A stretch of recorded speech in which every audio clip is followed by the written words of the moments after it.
Saya masih ingat betul ya, pada saat lalu Gibran bahkan mengatakan ya, kita harus tegak lurus kepada Pak Prabowo Subianto, apalagi sebagai pembantu-pembantunya dan lain sebagainya. Kalau kita lihat pada saat lalu ya, polemik pagar 30 meter yang bahkan menghebohkan dan bahkan juga misterius, bahkan juga sembunyi tangan, dan bahkan tidak tahu siapa yang memagari pagar misterius sepanjang 30 km. Otomatislah panjang 30 km itu pagar laut pastinya akan membuat para nelayan itu susah untuk mencari ikan di laut. Nah, tetapi untung saja Pak Prabowo itu tegas dan langsung memerintahkan angkatan laut dan bahkan juga warga-warga ikut berperan untuk membongkar. Bahkan yang dilibatkan itu berjumlah 600 ya, personil TNI Angkatan Laut.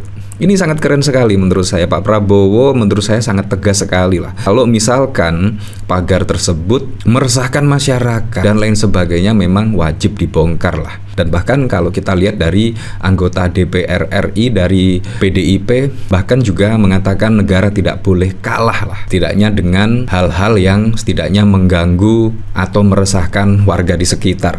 Nah, yang cukup unik yaitu dari Menteri KP dari Sakti Wahyu Trenggono mengaku tak tahu ada pembongkaran pagar laut Tangerang oleh TNI AL bersama warga lokal Tanjung Pasir. Ia sayangkan pembongkaran tersebut karena itu bisa jadi barang bukti penyidikan. Nah, ini juga berjalannya sudah sangat lama sekali, di pemberitaan itu sudah sangat lama sekali, dan bahkan tidak ada tindak lanjut yang berarti, dan bahkan ya Menteri KP seolah-olah tidak ada statement yang berarti di situ ya. Otomatis lah Pak Prabowo juga sangat geram dengan hal-hal seperti itu dan akhirnya juga dibongkar. Tetapi ini terlihat tidak setuju ya. Karena apa? Karena pembongkaran itu dirasa sangat disayangkan karena pagar tersebut bisa menjadi barang bukti penyidikan dan lain sebagainya. Ini sangat wow sekali. Bahkan juga rekaman di media-media manapun itu sangat ada. Tetapi kenapa memberikan statement seperti ini? Menurut saya ya seharusnya kan pembantu dari presiden lah. Masa sih Pak Prabowo harus turun tangan? Seharusnya ya Menteri KP ini seharusnya yang bertindak terlebih dahulu lah. Tetapi malah tidak tahu menahu. Nah, saya kadang-kadang penasaran sih. Kadang-kadang banyak loh menteri dari Pak Prabowo Subianto, ya khususnya yang dipilih Pak Jokowi lah, misal dari Wahyu Sakti Trenggono. Kalau kita lihat dari pemberitaan di sini, Sakti Wahyu Trenggono ditunjuk Jokowi jadi Menteri KP, berapa harta kekayaannya. Nah, ini memang pada saat lalu dipilih oleh Pak Jokowi, tetapi saat ini terlihat sangat berbeda pendapat ya dengan Pak Prabowo Subianto. Nah, ini menurut saya sangat lucu sekali.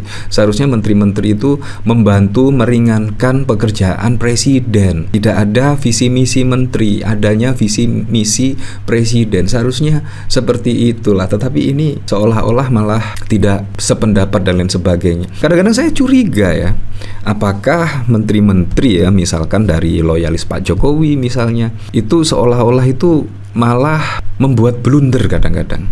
Saya masih ingat betul Bahlil Lahadalia pada saat lalu itu menyebut ojol tidak mendapatkan BBM subsidi, kurang lebih seperti itu, ada statement seperti itu. Dan bahkan pengemudi ojek online pada saat lalu juga akan mengancam turun ke jalan. Nah, itu juga akhirnya apa dengan statement-statement seperti itu? Ya seolah-olah Pak Prabowo lah yang menjadi sasaran, kurang lebih seperti itu. Apalagi juga pagar laut misterius, kalau didiamkan terus-menerus pastinya juga masyarakat akan mengurangi kepercayaan terhadap Pak Prabowo Subianto. Dan masih banyak lagi ya menteri-menteri dari Pak Prabowo Subianto itu yang membuat kesalahan atau statementnya itu menurut saya aneh bin ajaib, kurang lebih seperti itu.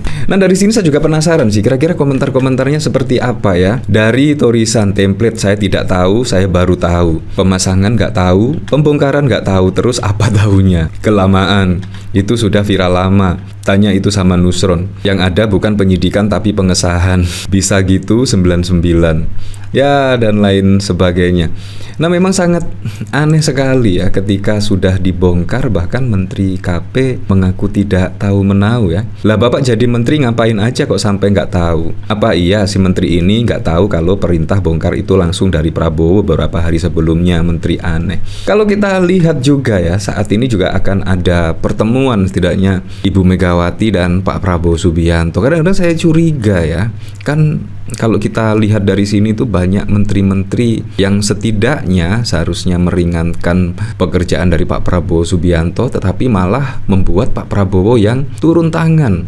Perintah langsung dari Pak Prabowo Subianto. Nah, kadang-kadang saya curiga, apakah Pak Prabowo itu setidaknya meminta pertemuan antara dirinya dan Ibu Megawati, setidaknya untuk membantu jalannya pemerintahan ke depannya. Apakah kira-kira seperti itu? Ya kita lihat besok. Apalagi saat ini juga kalau kita lihat Gibran bahkan juga sudah jarang terlihat ke publik dan lain sebagainya. Kalau kita lihat dari pemberitaan di sini ya, buka suara soal rencana pertemuan Prabowo Megawati, Sekjen PDIP, Ketum akan atur langsung. Nah, jadi bahkan dipasrahkan oleh Ibu Megawati. Ini harap deg-degser ya, bahkan Ibu Megawati yang mengatur pertemuan antara Pak Prabowo dengan Ibu Megawati. Ini sangat keren sekali loh. Padahal Pak Prabowo itu presiden loh. Tetapi yang mengatur pertemuan Ketum PDIP.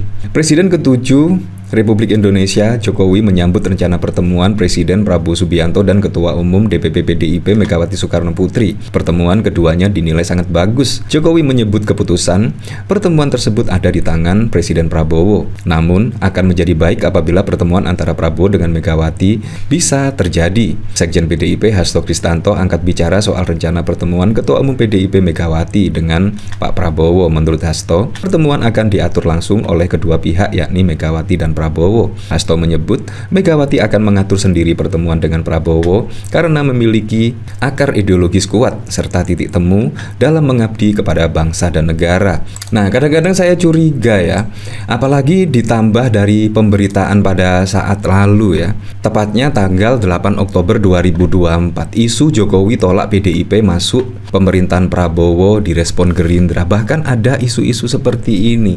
Bahkan Pak Jokowi menolak PDIP masuk pemerintahan. Ya biasanya ada asap itu pasti ada api, kurang lebih seperti itu. Jadi kalau kita hubungkan dengan statement Pak Jokowi pada saat lalu, bahkan menyambut baik pertemuan antara Pak Prabowo dengan Ibu Megawati, menurut saya kita balik lagi ya ke rumus sebelumnya, yaitu sen kiri belok kanan. Kalau sudah berarti belum, kurang lebih seperti itu. Apakah memang demikian ya? Dan pastinya juga kalau ada isu-isu seperti ini biasanya sih ada benarnya juga. Kalau kita lihat pada bocor alus Tempo pada saat lalu itu setidaknya pernah menyebutkan Pak Jokowi menolak PDIP masuk di pemerintahan dan bahkan juga Gibran bahkan tidak menyambut baik intinya PDIP masuk di pemerintahan. Apakah memang demikian ya? Kita tidak tahu lah. Tetapi kita lihat beberapa fenomena perpolitikan pada saat lalu ketika ada wacana pertemuan antara Ibu Megawati dan Pak Prabowo, Gibran seolah-olah menghilang ya. Apakah Gibran tidak setuju dengan pertemuan antara Pak Prabowo dengan Ibu Megawati? Ya, kita kembalikan lagi ke masyarakat yang menilainya.